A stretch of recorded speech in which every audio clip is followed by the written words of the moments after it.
శరశ్చంద్ర విషం తాగేసి ఇక పూర్తిగా స్పృహ కోల్పోయి బెడ్ మీద విగతజీవిగా పడిపోయి ఉంటాడు. ఏంటపూర్వ, ఎందుకంతలా కంగారు పడిపోతున్నావు అని గోరింటాకు అడుగుతూ ఉంటుంది. నా పేరు ఎక్కడ చెప్తారో అని నేను చాలా భయపడిపోయాను పిన్ని. బావకి ఫోన్ చేస్తుంటేనేమో స్విచ్ ఆఫ్ అని వస్తుంది. బావ పొద్దుటి నుండి ఎక్కడికి వెళ్ళాడో అర్థం కావటం లేదు అని అపూర్వ చాలా టెన్షన్ పడుతూ ఉంటుంది. సార్, మీరు ఎస్పీ సూర్య పేరు మీద బిల్లు మీరెందుకు కడుతున్నారు అని రిసెప్షనిస్ట్ అడుగుతూ ఉంటుంది. యాక్చువల్గా అతను ఇక్కడికి రావడానికి కారణం నేనే. ఇక మీదట అతను వచ్చిన దానికి కారణం కూడా నేనే అవుతాను అని గగన్ అంటాడు. సార్, మీరు చెప్పింది నాకేమీ అర్థం కాలేదు అని రిసెప్షనిస్ట్ అంటుంది. యాక్చువల్లీ అర్థం కాకపోవడమే మేల్లేండి. నేను ఆ ఎస్పీ సూర్యని కలవాలి. ఎక్కడ ఉన్నాడు అతను అని గగన్ అడుగుతూ ఉంటాడు. ఐసీయూలో ఉన్నాడు సార్, లిఫ్ట్ తీసుకొని రైట్కి వెళ్ళండి అని రిసెప్షనిస్ట్ చెప్తుంది. సరే, ఓకే, థ్యాంక్ యూ అంటూ గగన్ సూర్య దగ్గరికి వస్తూ ఉంటే భూమి ఆల్రెడీ సూర్యతో మాట్లాడుతూ ఉంటుంది. భూమిని చూసిన ఎస్పీ సూర్య, మళ్ళీ ఎందుకు వచ్చావు ఇక్కడికి అని అరుస్తూ ఉంటే, యాక్చువల్లీ నేను వచ్చి చాలాసేపు అయిందండి. మీరు మీ పై ఆఫీసర్తో మాట్లాడిందంతా విన్నాను, థ్యాంక్ యూ చెప్దామని వచ్చాను అని భూమి అంటే, నేను మీ ఆయన్ని కాపాడానని అనుకుంటున్నావా? నేను మా పై ఆఫీసర్లకి వాటి గురించి చెప్తే శిక్ష పడుతుంది. అది నాకు ఇష్టం లేదు. ఇప్పుడు నా మెయిన్ టార్గెట్ కృష్ణప్రసాద్ కాదు, మీ ఆయన గగనే. వాడిని నా చేతులతో నేనే కొట్టాలి. నేనెప్పుడు ఇలా హాస్పిటల్లో పడ్డానే, వాడు కూడా ఇలాగే బెడ్ మీద పడాలి అని సూర్య మంచం దిగుతూ ఉంటే కింద పడిపోతూ ఉంటాడు. అయ్యో సూర్య గారు ఆగండి అంటూ భూమి ఆపుతూ ఉంటే సరిగ్గా అప్పుడే ఐసీయూ అద్దంలో నుండి గగన్ చూస్తూ ఉంటాడు. భూమి సూర్య చేతుల్ని పట్టుకొని, ప్లీజ్ అండి, ఎందుకండి ఇలా ఆవేశపడుతున్నారు అని చాలా దగ్గరగా క్లోజ్గా మాట్లాడుతున్నట్లు గగన్ అర్థం చేసుకుంటూ ఐసీయూ అద్దంలో నుండి భూమి వెనుక వైపు నుండి చూస్తూ ఉంటాడు. అలా సూర్యని బెడ్పై సర్దేసి, ఎందుకండి ఇంతలా ఆవేశపడుతున్నారు? మీ అన్నయ్యని చంపారన్న కోపంతో మా మామయ్యని మీరు చంపాలనుకున్నారు. కానీ ఇంతైనా మా మామయ్య ఆయన తండ్రి కదా, ఆయన చూస్తూ ఎలా ఊరుకుంటారు? అందుకే ఇలా చేశారు. ప్లీజ్ అండి, ఇంకోసారి మీ అన్నయ్య కేసుని పరిశీలించండి. అసలైన నిందితుడిని పట్టుకోండి, అంతేకాని ఇలా మా ఆయన్ని శిక్షించాలని అనుకోకండి, ప్లీజ్ అండి అని భూమి దండం పెడుతూ వేడుకుంటూ ఉంటుంది.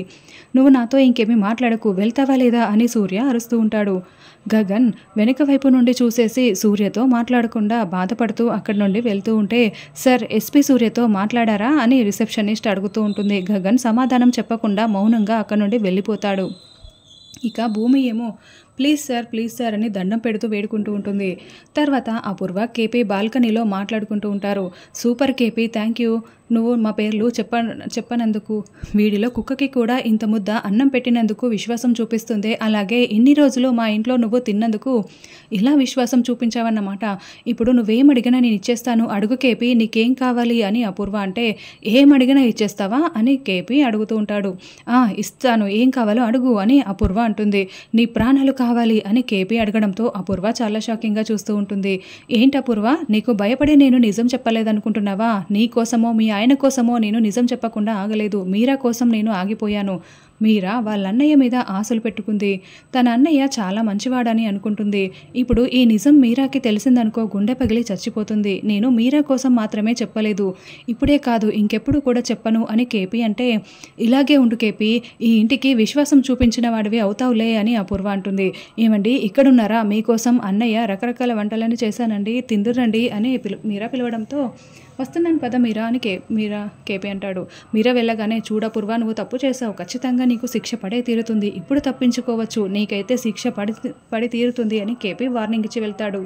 ఆ ఇంటి ఉప్పు తిని విశ్వాసం చూపించు, వెళ్ళి తిను అని అపూర్వ అంటుంది. గగన్ ఇంటికి వచ్చిన తర్వాత గార్డెన్లో కుర్చీలో కూర్చొని భూమి సూర్యని పట్టుకున్న సంఘటననే గుర్తు చేసుకుంటూ ఉంటాడు. అయితే అక్కడ భూమి ఏం మాట్లాడిందన్నది గగన్కి ఏమీ వినిపించి ఉండదు. ఇక భూమిని గగన్ అపార్థం చేసుకుంటూ ఆలోచిస్తూ ఉంటాడు. బావా, కాఫీ తీసుకో బావా, ఏంటి బావా అలా చూస్తున్నావు అని భూమి అడుగుతూ ఉంటుంది. గగన్ అయితే అదో రకంగా భూమి వైపు చూస్తూ ఉంటాడు. కాఫీ తీసుకొని తాగుతూ ఉంటే, బావా, నువ్వేదేమైనా ఎస్పీ సూర్య గారిని అలా కొట్టి ఉండాల్సింది బావా అని భూమి అంటే, అవును, నువ్వు చెప్పింది కరెక్టే, ఎంతైనా అతను కావాల్సిన కదా అని గగన్ అంటే, ఏంటి బావా ఏం మాట్లాడుతున్నావు అని భూమి అంటుంది. మనకు కావలసిన వాళ్ళకి కావాల్సిన మనిషి అయినప్పుడు, అదే మీ నాన్నకి ఆ అపూర్వకి అతను బాగా కావాల్సిన వ్యక్తి అయినప్పుడు నీకు కూడా కావాల్సిన వ్యక్తి అవుతాడు కదా అని గగన్ అంటాడు. ఏంటి బావా ఇంత దారుణంగా మాట్లాడుతున్నావు? ఆ ఇంట్లో మా నాన్న తప్ప ఎవరూ కావాల్సిన వాళ్ళు లేరు. అపూర్వ నాకు కావాల్సిన వ్యక్తి కాదు అని భూమి అంటుంది. మీ నాన్నకి అపూర్వ కావాల్సిన మనిషి అయినప్పుడు అపూర్వ నీకు కూడా కావాల్సిన మనిషి అయి ఉంటుందిలే. అయినా ఈ మధ్య నువ్వు నాకు కొత్తగా కనిపిస్తున్నావు భూమి. నిన్ను ఎలా అర్థం చేసుకోవాలో కూడా అర్థం కావటం లేదు అని గగన్ లోపలికి వెళ్ళిపోతాడు. ఈయన అర్థం కాకుండా మాట్లాడుతూ మళ్ళీ నేను అర్థం కావటం లేదని చెప్పి వెళ్తున్నాడేంటి అని భూమి ఆలోచిస్తూ ఉంటుంది. మీరా దగ్గర ఉండి కేపీకి వడ్డిస్తూ ఉంటే మిగతా అందరూ కూడా భోజనం చేస్తూ ఉంటారు. ఏంటి కేపీ, నువ్వు ఇప్పుడు బాగానే తింటున్నావు కదా, మీరా చూడు ఎంత ప్రేమగా వడ్డిస్తుందో. మరి నువ్వు బ్రతికే ఉన్న విషయం మీరాకి ఎందుకు చెప్పలేదు? ఆ శారద చెప్పొద్దని చెప్పిందా, లేకుంటే నువ్వే చెప్పలేదా అని అపూర్వ పుల్లలు పెట్టేలా మాట్లాడుతూ ఉంటుంది. అవును నిజమే కదండి, నాకెందుకు చెప్పలేదు అని మీరా ఏడుస్తూ నిలదీస్తూ ఉంటే, చూడు మీరా, ఆ ఎస్పీ సూర్య నన్ను చంపాలని చూస్తున్నాడు. అందుకే నేను ఈ విషయం ఎవరికీ చెప్పకుండా దాక్కున్నాను.